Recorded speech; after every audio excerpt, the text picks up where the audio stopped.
Welcome to Shippers Forum here in June. I'm happy to see that so many of you have chosen to spend a nice summer afternoon here in Ballerup and see our premises from its best. We have a very interesting agenda ahead of us, but before we kick off, I'll just give you some safety introductions, if I can. Click. Oh. Thank you. In case you hear a fire alarm, there are no planned fire rehearsals, so it's for real. There are marked exits all the way around. There's a meeting point just outside here at the parking place, and there's a heart defibrillator just next to the elevator out there. And with that, we go to the agenda. We have a slight change. We will start with the wrap-up of the open season information meeting that Gas System and we had earlier today, and just give you some key information regarding the open season. Then I guess Paul Jacobsen will tell us about the project together with Sweetgas on the joint balancing zone Denmark-Sweden. Then you will see real pictures of live construction work going on in the Danish landscape. Jesper Bruun will tell you about the crossover at Bevtofte and how that affects capacity. Then Jes Bernt will give you an update on the supply situation and our analysis with respect to the closure period for Tyra 2019 to 2022. Yeah, and then Hans O will give you updates and information from Gas Storage Denmark. After the break, I think Christian Rutherford will give you some remarks on our revisions of the CAM network code and how that will affect our market model.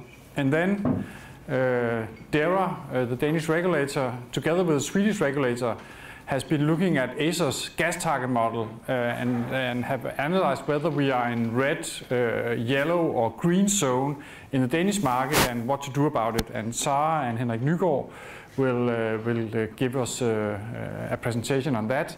And then last but not least, Per Stockholm from Energistyrelsen, the Danish Energy Agency, will give us an update on the revision of the security of supply regulation in Europe. So, a comprehensive program in front of us. We look forward to it. And I will start by giving the floor to Julie.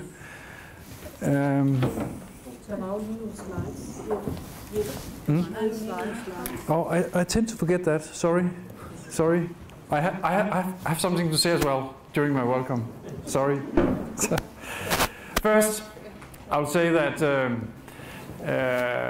I don't know whether you have been waiting very keen on this, but we have promised you sometimes that XML will shift to the XML format in our electronic communication with shippers in Denmark here in 2017.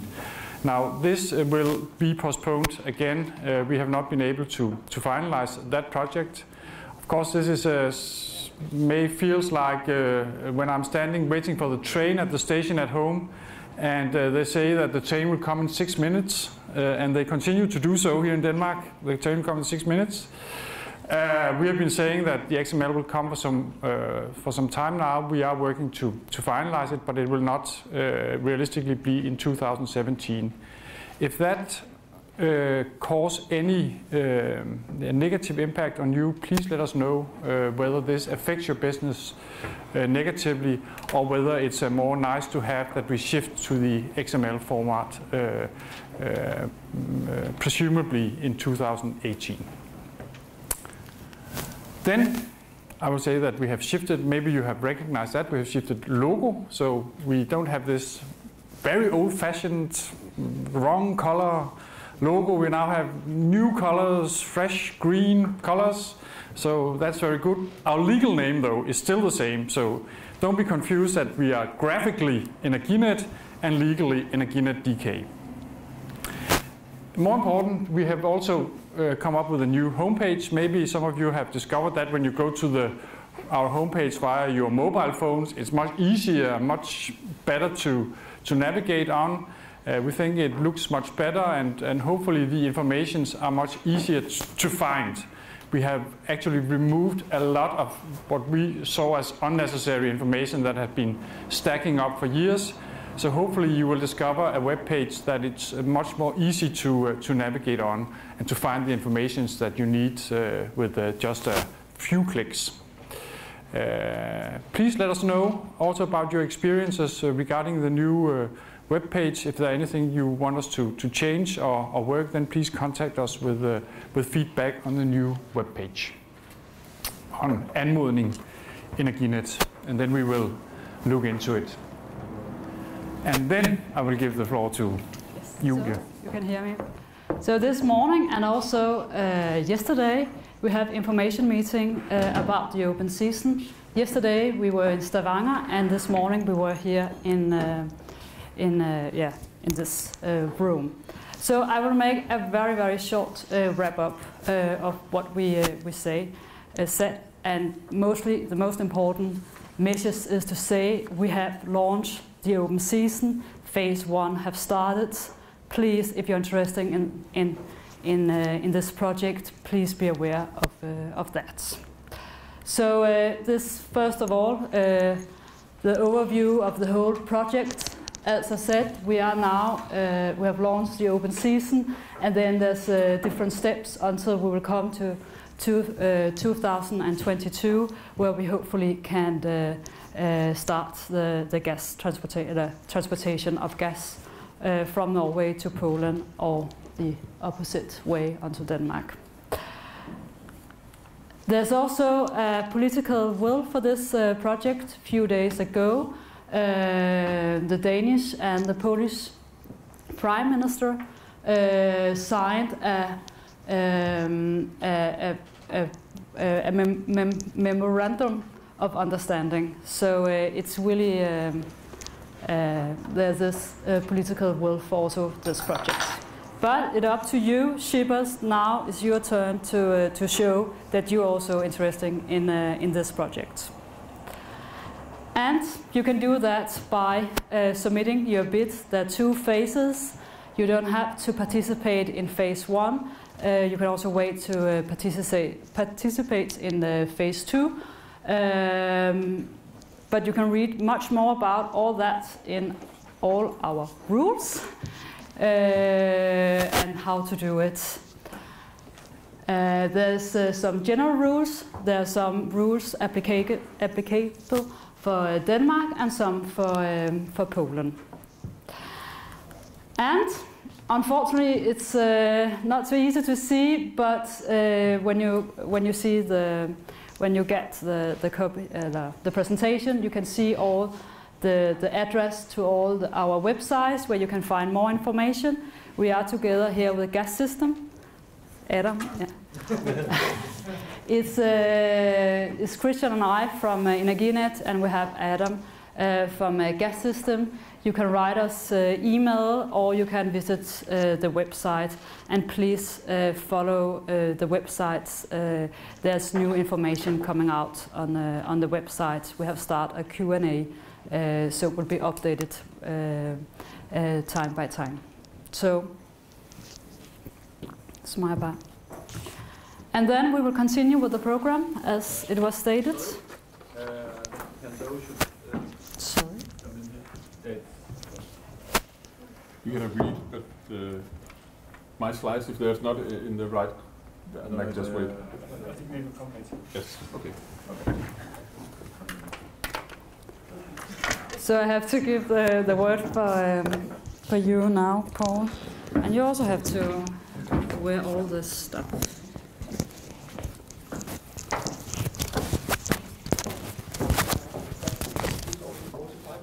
No. Can I ask a question? Yes, of course. Now that Peter is here, I ask a question.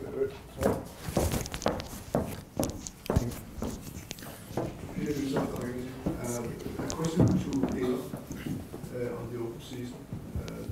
Basically, it's sort of a double thing.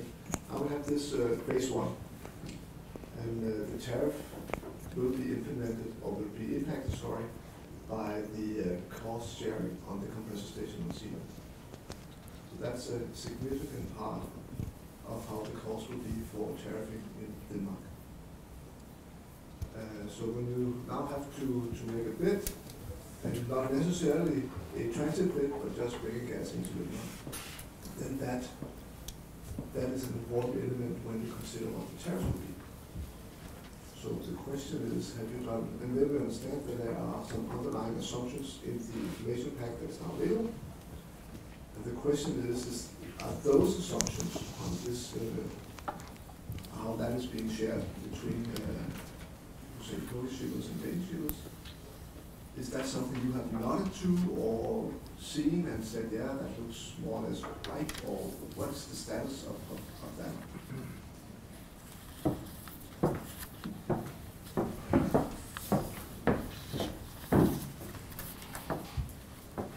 Hello, yeah.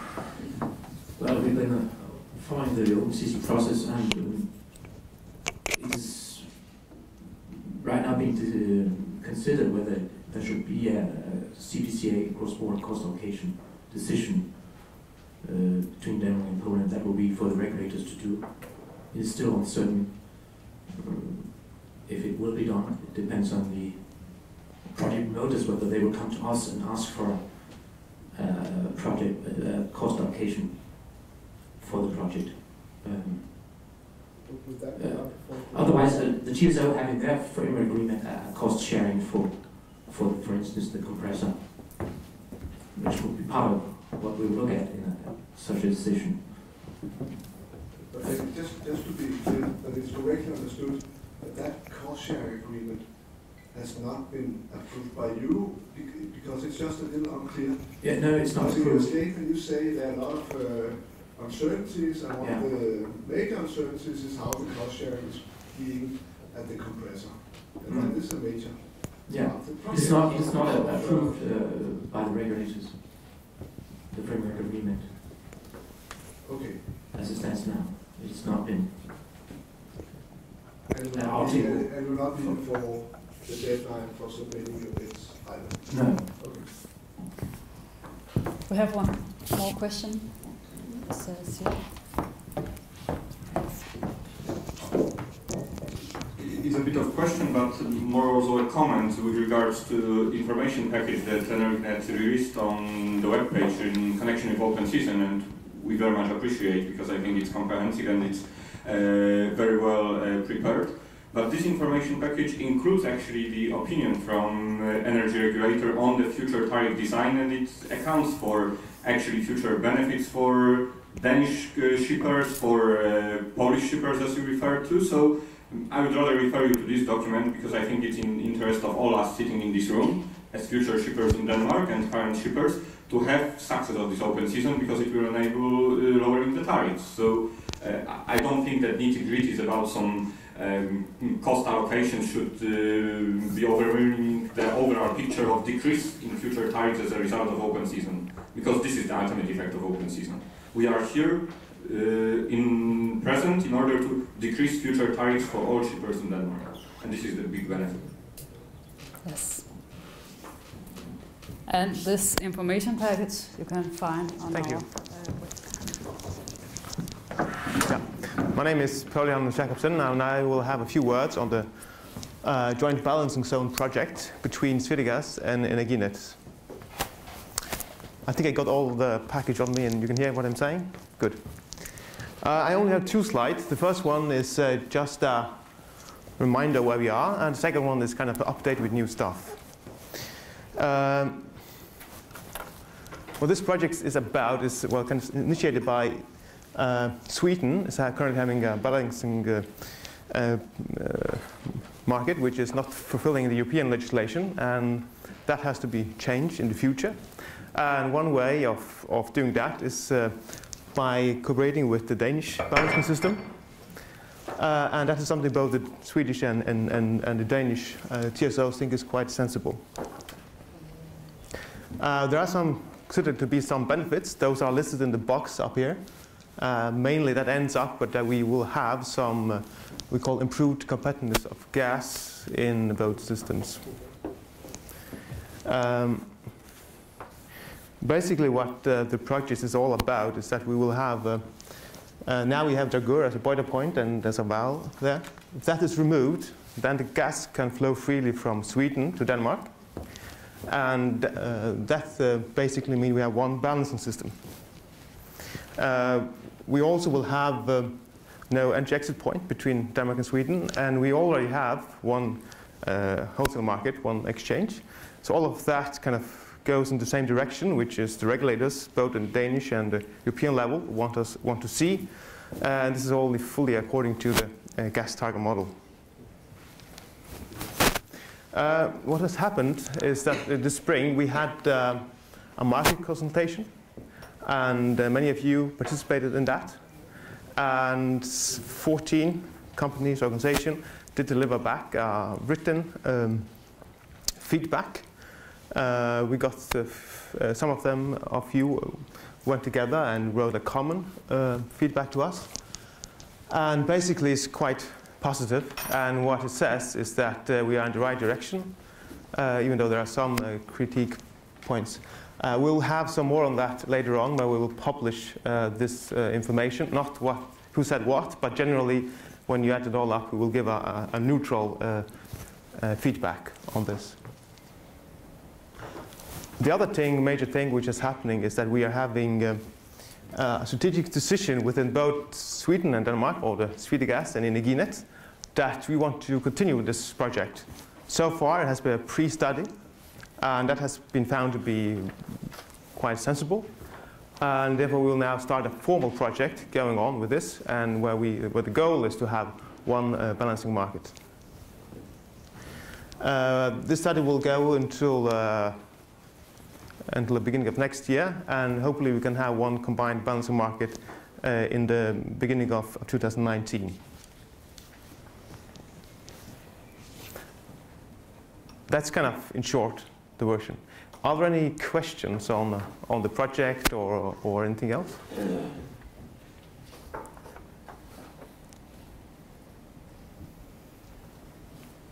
Very clear.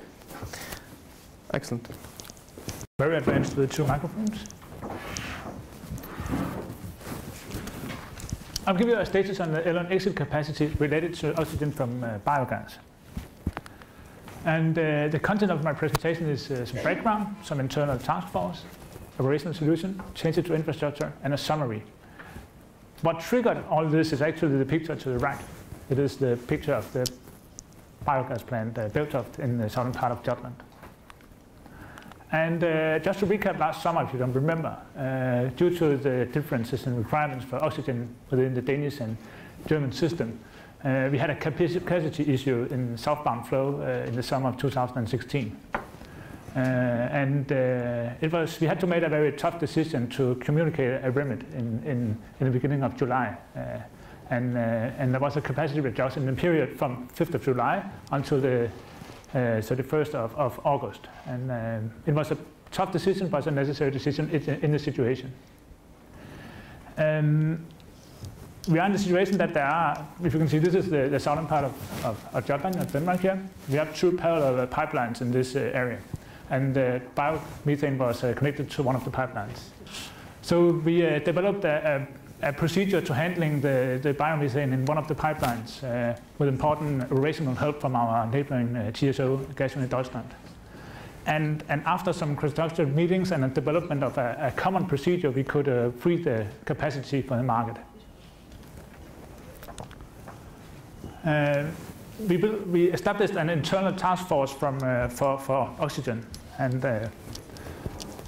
it was formed directly after the summer 2016 with important colleagues from all disciplines in order to handle this situation, to find concrete and economical solution for this capacity barrier.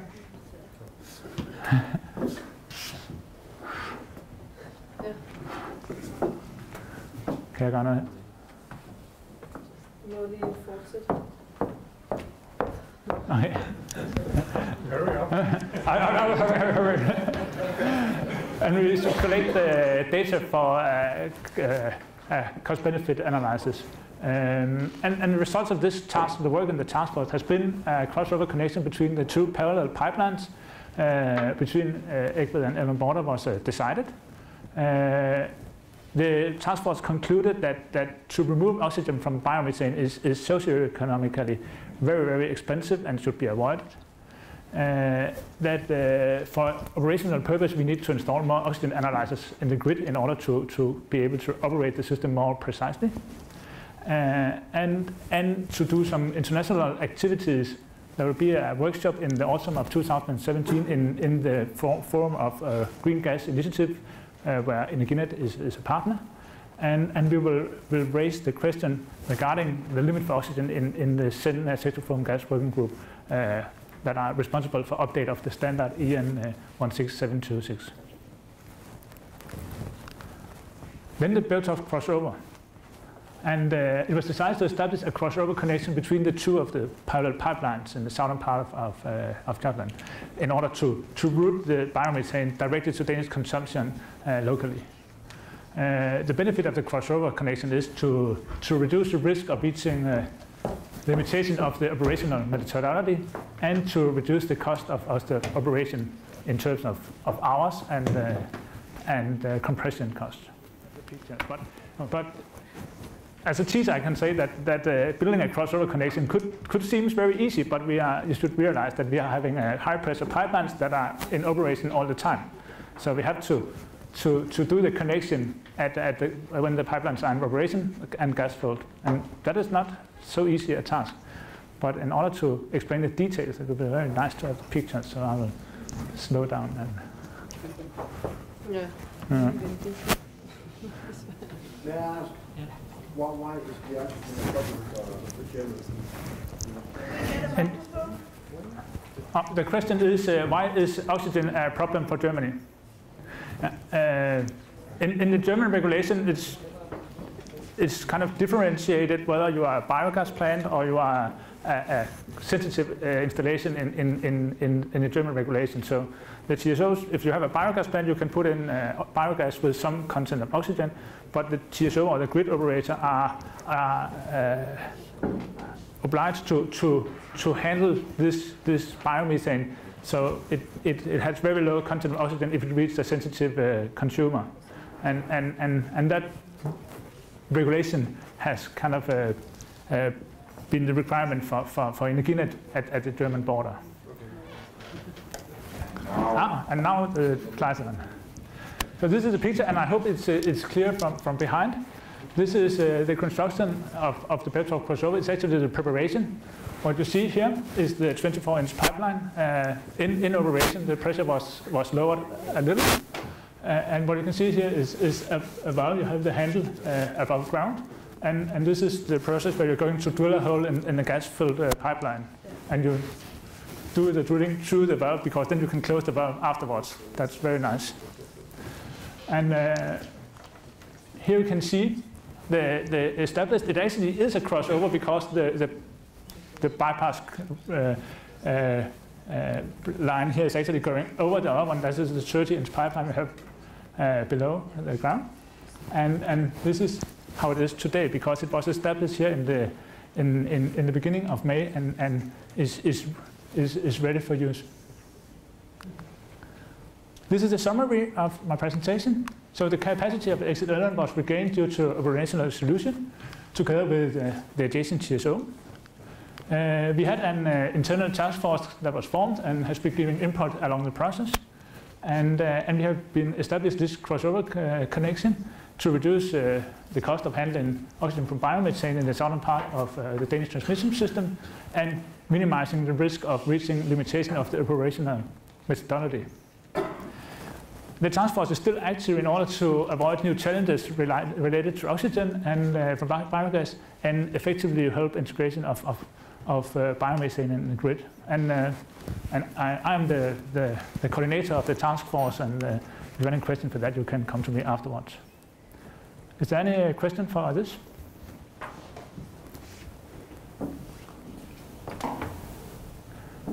Thank you, Jesper, for this. We made it, and now it's time for an update on the security of supply situation, supply and demand situation from now until a long time ahead.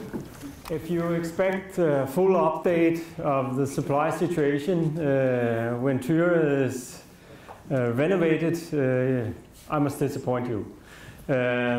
What I'll give you now is just a status where we are just now and our time schedule for the future work. And then I'll give you information about our new basis for our calculations.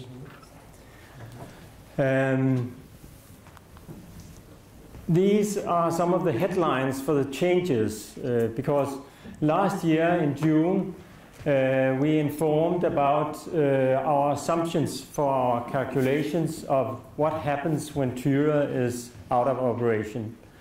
And now we have new information, and these are the headlines. If you look at the first one, that's the demand. If you look at the demand in Denmark and Sweden, we have updated our forecast for the coming years. So they should have been published. However, in the last minute, we got new information regarding electricity, and they are still considering whether to make new calculations or not. But I don't believe that they will affect the gas figures. So I'll give you some gas figures now. One of the changes are also, there's a decrease in the Danish market. That's the assumption. For bio-natural gas, there's an increase. If you look at the Danish North Sea production, DEA has published a new forecast for until 2042, I think. And after 2022, when Tyre is in operation again, there's a huge increase in production from the North Sea. Then we have new information about the redevelopment plan from Maersk. In August last year, we told you that it might be already in October 2018, and it would take probably between 2 and 3 years. Now Maersk has informed us that Tyre will be redeveloped, and the plan is now that it will close down 1st December 2019, and it will open again March 2022. So that's our assumption now. Then there are new information about storage facilities. It was discovered that the total working gas volume is not as they believed it were. So it was reduced, I think, with roughly 50 million cubic meters, maybe 60 million cubic meters. So that means the supply situation is, well, a bit more tight. But if I compare to what I said, or Christian told you last time at the last Shippers Forum, the conclusion was last time that you should be aware that the situation was more tight than we had told you in August. If I take all these, then I can say our preliminary investigations shows that it's not that tight, and that's because of a decrease in the Danish consumption. Of course, the question is whether it's right or not. We're not sure about the consumption at the Danish market. Just now, it looks as if the consumption is very stable. So the question is, will it decrease or will it be stable? But I hope that the new assumptions will be on our web page next week. I'll give you the figures. I hope they will be correct still. So I won't go through the table. You can see it afterwards. But just to show you the conclusion here about the supply and demand situation. First, I take the demand. This is the expectations for the Danish market. It looks like this. I have made it in million cubic meters. That's easiest for me. Now afterwards I have a table in megawatt hours. For some of you, that's better. But here I have the Danish consumption. Then I have the Swedish consumption. And the next one is commercial export to Germany. And that's one of the, well, we don't know if it will look like this, but based on the figures from the DEA about the Danish production, there should be a possibility of exporting gas to Germany through Denmark. Of course, we don't know whether it will go through Denmark or it will go to the Netherlands. It's not up to us to decide. But these are our assumptions. Then we look at how is this market supplied. And this is what we expect is received in Nybro.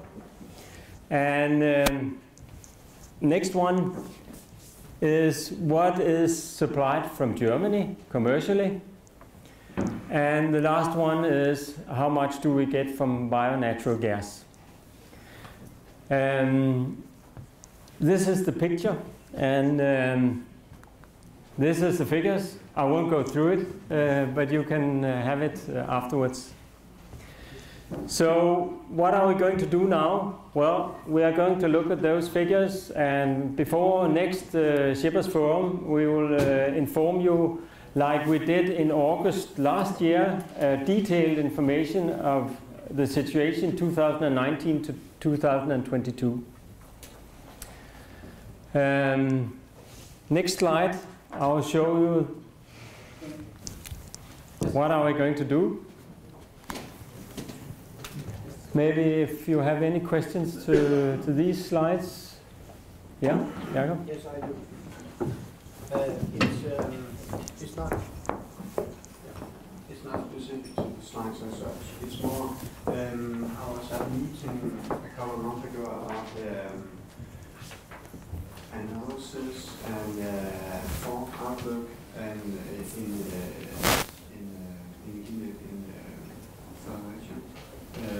it was about the assumptions underlying your models. Yep.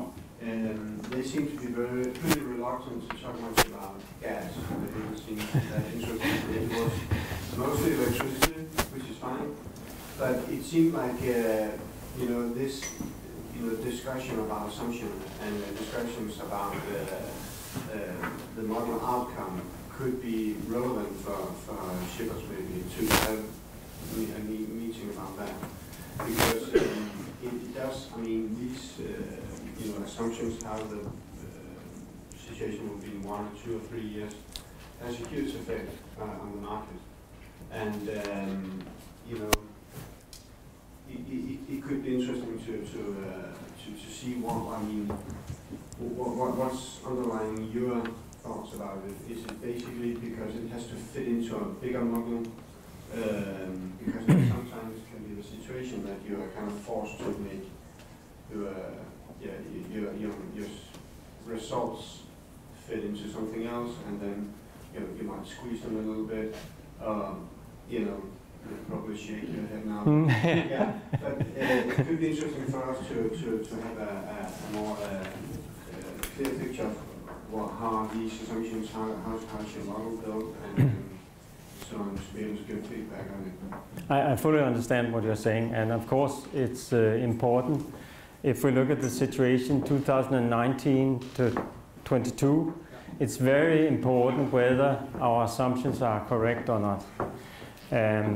What I'm saying is that these are our basic assumptions, and they are a part of our calculations, you could say. And we use these to give you an overall picture. Of course, we are going to analyze if these figures are not correct, because that's important.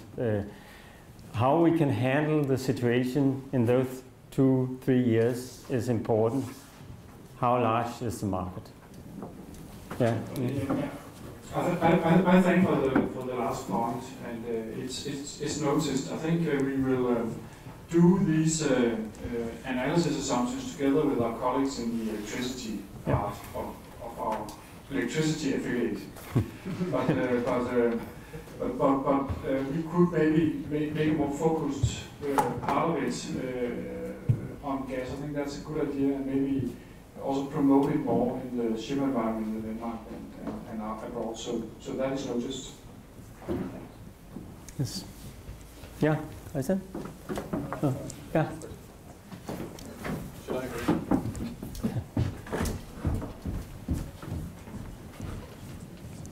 I think that maybe this thing you mentioned, Jacob, is a good idea. What I'm referring to is maybe it would be beneficial for the shipper community to have a glimpse at the assumptions underlying those forecasts, as it is not only important for the period of the Tyra shutdown, but is also important post the year 2022, which is the beginning of the open season period. So if we could have a better understanding of the underlying assumptions between the gas flows and the capacity bookings, I guess it would help the whole transparency of the open season procedure. So if there could be some sort of a workshop meeting where we could discuss and maybe provide some, I don't know, maybe some comments you could take into consideration if they're reasonable, that would be really good. Yeah. Maybe I should add with respect to open season that the analysis assumptions that we will soon publish are not part of the phase 1 information package, as they are not yet published. But we plan that they are part of the phase 2 information material in the open season. So just so that you're aware of that.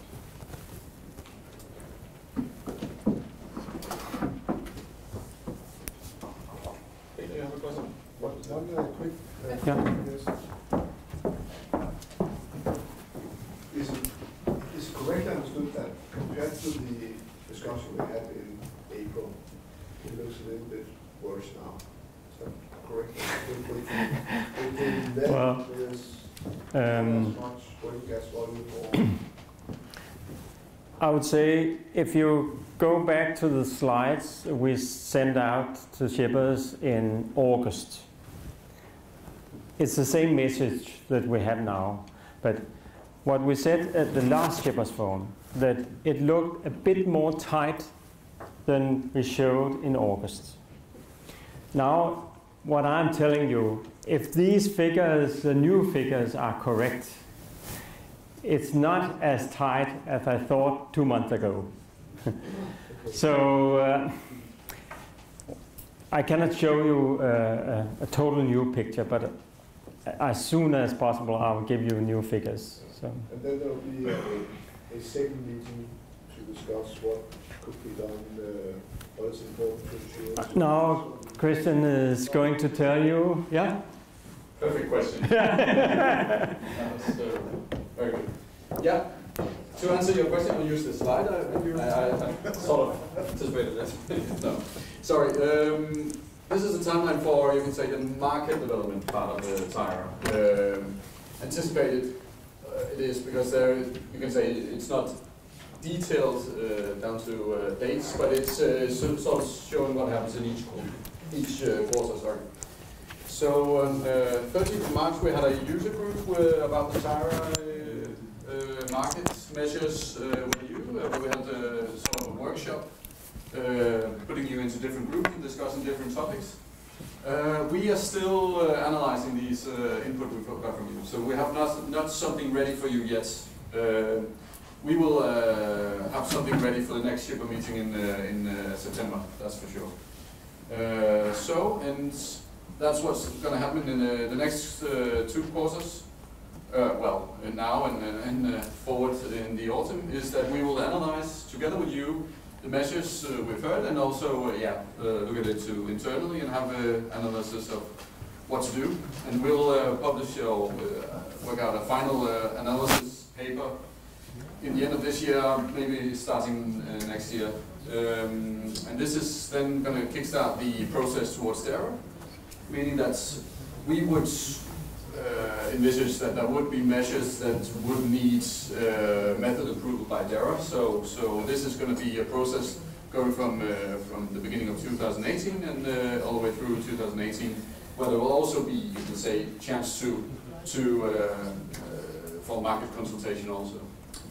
Then I've written that in the beginning of 2019, and again this is anticipated, I don't know exactly what Gas Storage Denmark are doing, I have no idea what they do in 2019, but it's just based on the process we see today. You usually sell capacity in the beginning of the calendar year, but it's not for certain that you can do that. But I think it's important that we want to have pretty much clear rules and know what's going to happen in the Tyra situation in the end of 2018. So when the storage capacity is for sale, then everybody knows what's going to happen for the next gas year and storage year, because then we are going into the Tyra period. And then in July 2019, the capacity will be offered at Prisma at the border points, and then the last stage where we will see these new rules and measures entering into force will be October 2019, and then we have the close down in December 19. So this is what we anticipate. Could you click one more? Yeah. Thank you. Just on the short term, I'll say that we envisage to, or we will engage with the markets, with you, within the next quarter, or next 2 quarters, twice. We see we need a new user group where we will go back to you on the, you can say, results of the first user group as we see them, and discuss with you if we see it the right way, or the other measures or different measures, or if you agree with us or disagree. So that's one thing. And then later in the year, we will have we are planning to have an emergency workshop. So this is a workshop where we will try to make a sort of, you can say, a game maybe, or something like that, where we will try to play, we are at emergency, what happens then? To try out the rules in the rules for gas transport, and to everybody gets more knowledge of what happens in an emergency situation. This goes both for us as Energinet, but also for you as market players. So you will see twice this coming autumn that we will ask you to visit us to participate in these 2 events. So I hope very much we'll see many of you for both of these. I think that was it from my side. Are there any questions to this? Sandra? Maybe you.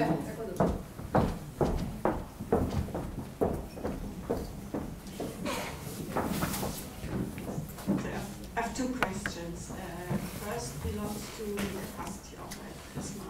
I assume it will be also alone, but the bottleneck is more the German side. So do you agree on something that Gasuni Deutschland will offer some more capacities for import to Denmark?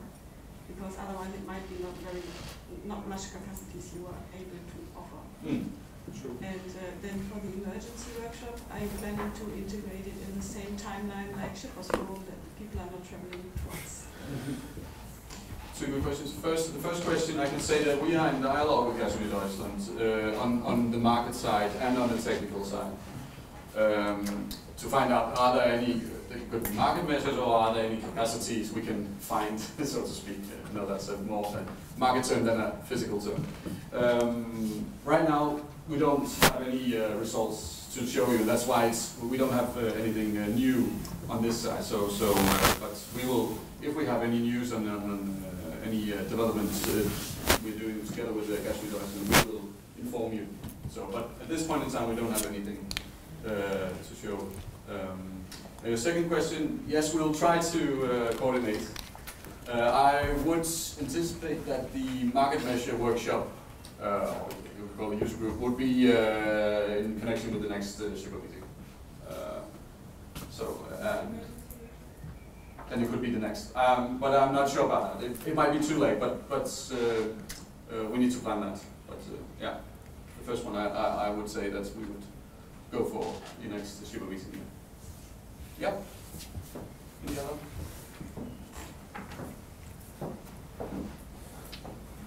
No. And to deliver your message from the gas storage in Denmark.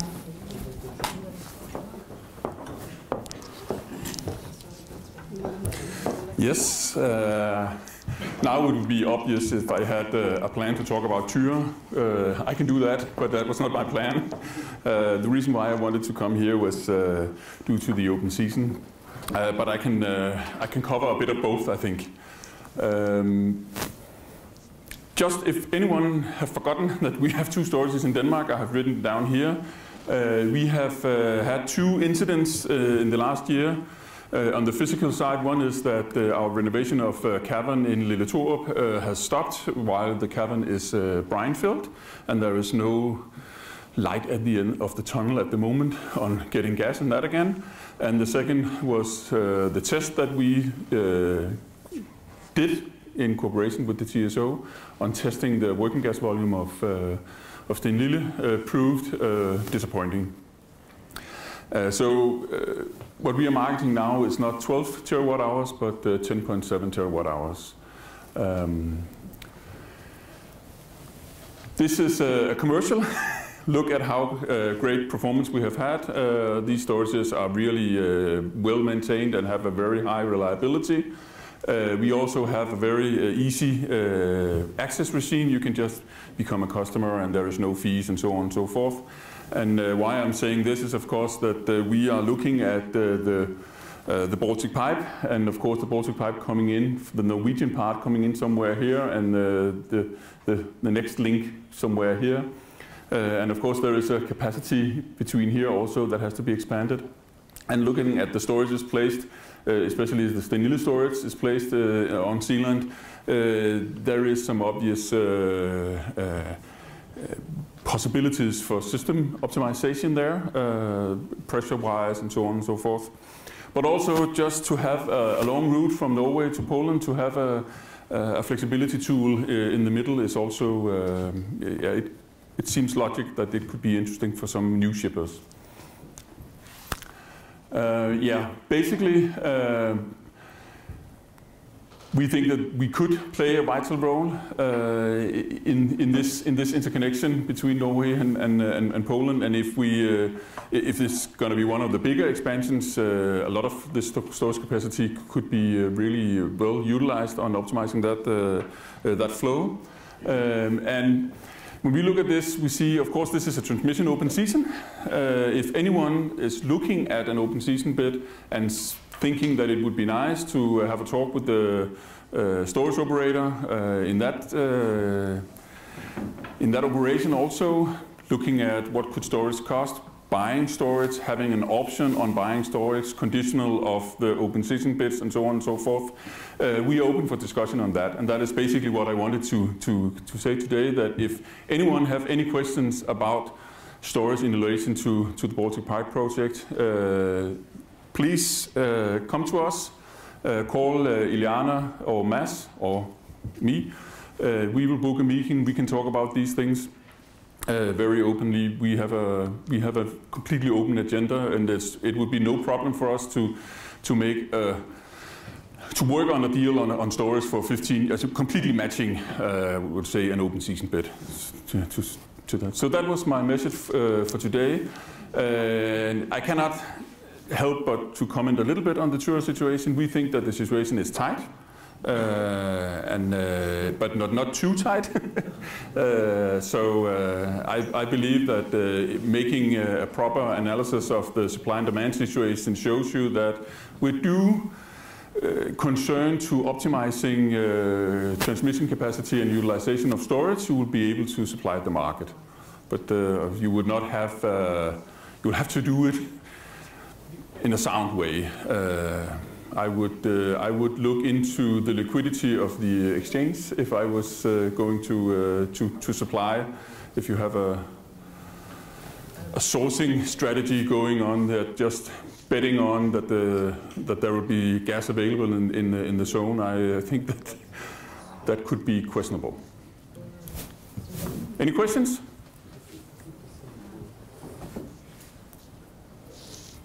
Thank you. Thank you, Hans-Ove, and I think you've all been very expedient. I think we are, if you want to take one more, Hans-Ove. Yes. You can see the next point on the agenda. Sweet. Ja, jeg skal prøve. Det bliver ikke voldsomt. Hello? So, I think we should continue so we can all go home at some point. No, sorry. We have been busy with a lot of things here, and you can say both Tyra and Open Season is something that is occupying a lot of our time here. But there are happening other things in Europe. Now we're going to the more European part of the program today. So in the meantime, while we're doing all this work here, there's also been some updating on the European stuff. So we have the revised CAM network code, which was launched in the beginning of April. So I will just give you a brief introduction to how this could affect Energinet and you. There are not any of these points that are, you can say, urgent right here and now, but it's something that we will have to look into going forward. So I'll just give you a brief update on what's coming in the near future about capacity allocation. So as I said, entry into force at the beginning of April. It includes a number of important updates. I've just taken the four most key relevant updates for the Danish system with me today to just give you an information about this. These are, you can say, the incremental capacity process, which is the biggest change to the network code. Then we have something about capacity conversion, and come back to what that covers. Then there's the offer of capacity products for the next 5 years. Also come back to that. And then interoperable capacity short term, which there have been some changes on. So I'll just go right through it. So the key change to the CAM network code is the introduction of this incremental capacity process, which is, you can say, a new way of making open season, if you should put it in some way. It's a very precise and strict formalistic process of conducting an open season that says exactly when you have to do what, which dates you need to, how many weeks you can use for something, when, and yeah. So you can say the overall process of this is that it has to be conducted every second year for all border points. So we need to every second year make a demand assessment for the border points, or for connections between market areas where there could be potential interest of capacity. We have to do this every second year. And the CAM network code revised was launched in the beginning of April. And right away after this, we had to do so-called the first non-binding demand assessment. So that's why we forward you an email in the beginning of April that may have come a bit as a surprise. We were also a bit surprised of this, to be honest. We had not followed it very closely, so it came a bit quickly. But anyways, we sent out an email for you to indicate your non-binding demand assessments for capacity between the market areas, which for us would be either Sweden or Germany. And it was until 1st of June, and I can say the result was that there was no demand indications sent to us at all. So, but that was no surprise, I would say. It would have surprised me more if there had been, because as we see, there is plenty of capacity on the Danish side in both points. So, but we do still need to do some work. We need to do a demand assessment report, even though there were no bids, but we can do it. You can say the report doesn't have to be very long. We can do it quite short. So we'll have to do these reports both for Elland and Dragør by end of July.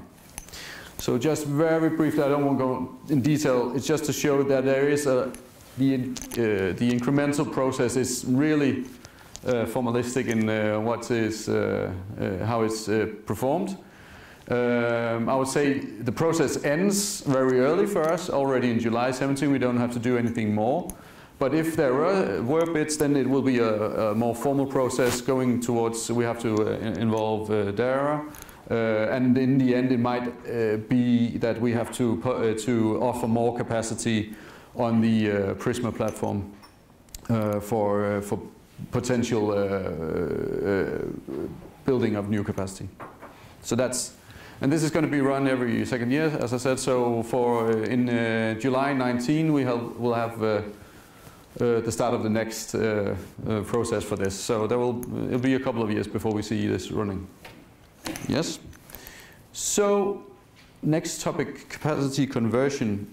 In short, this is something that's introduced to make sure that shippers that have an existing unbundled booking at a border point, you can say in Europe, there's a lot of contracts still existing that are only on the one side of border. And there might be some players that are interested in booking firm capacity, but to do so they will have to book a bundle capacity. And this means that they will end up with twice the capacity on the one side because they can't buy it unbundled. So the capacity conversion that is introduced now is that you get actually a rebate on the part you don't on the new booking. So you will not have to pay twice for the same capacity, so to speak. It's the process is not. You can say in the CAM network code it's only said that NSOC has to define the precise process. They are doing so right now. It will be ready before 1st of October 2017, and then we have to implement it in 3 months. So that's we have to introduce this in the rules for gas transport by 1st of January 18. That's a requirement from the new CAM. But I say this, it's what's not to like. It's you can say you get a rebate on the capacity that's not going to be utilized. It makes sense that nobody should pay double for capacity they're not being used. So I would say it makes perfect sense. Then 5 gas years ahead. We need to offer capacity 5 gas years ahead. This is simply a new requirement in the CAM network code. So we have to offer 5 for the border points at least. So and this is going to be the first time in July 2018. So it's not 5 years. It's not a 5-year product. It's 5 single-year products. So you can buy capacity further into the future. So we are obliged to do this. And there's some questions that I'll just state them today, but we're not going to discuss them today. I'll just say that we have some questions that we will bring up later in the process. That is, if it's relevant for other points, and also what we should do with Drauer. If we know that we are doing the joint balancing zone, maybe we shouldn't offer 5-year products ahead when we know that maybe Drauer is not going to be there in the market model. So there are some things we need to think about. We don't have any solutions or answers to that yet, but that's on our mind. The last thing I'll just mention is that also the interruptible capacity, short-term, there's been some change to the interruptible capacity products in the CAM network code. Before it was allowed, you can say you could choose to sell interruptible before firm on all product types.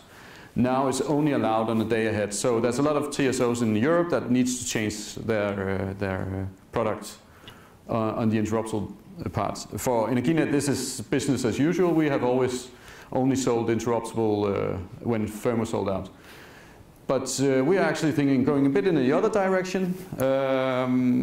So we would maybe, we are going to look into maybe harmonizing with Germany, meaning that we would look into, could we go and start selling interruptible capacity products day ahead, even though firm is not sold out. So that's something we will look into, also discussing with you and with DARA if this would make sense. You can see one of the benefits of doing this is that the interruptible auction is later in the afternoon, so that you have some more time to get closer to the market closure. So that would maybe be a benefit for the market. So that's something to discuss in the future. Are there any questions to the CAM network code? Yeah, one question. Yes, Tony? Just a sec. It's a microphone. What will the multiplicator be between interruptible and the firm capacity? That's one of the... If explainable should be expected to be close to it. True. I would say I can't then answer exactly what it would be, but my guess would be close to the same price as firm. Yes, but that's when saying this, it's nothing we have analyzed yet. So I won't say exactly what the result will be. Bernard? Just a quick question that would enable me to better understand the Danish market. Like if you were sort of on a very broad level, tell me, what is the percentage of interruptible bookings, like when you relate it to the firm bookings? I would say 0, because today we only sell firm and then interruptible, and then because we have plenty of capacity at the, let's say, the L point, there's no interruptible sold, so it's only firm. Yeah. No. Thank you. Mm-hmm. Yes. Are there any other questions, or should we move on? Yes. Well, I'll finish then and then ask Dara.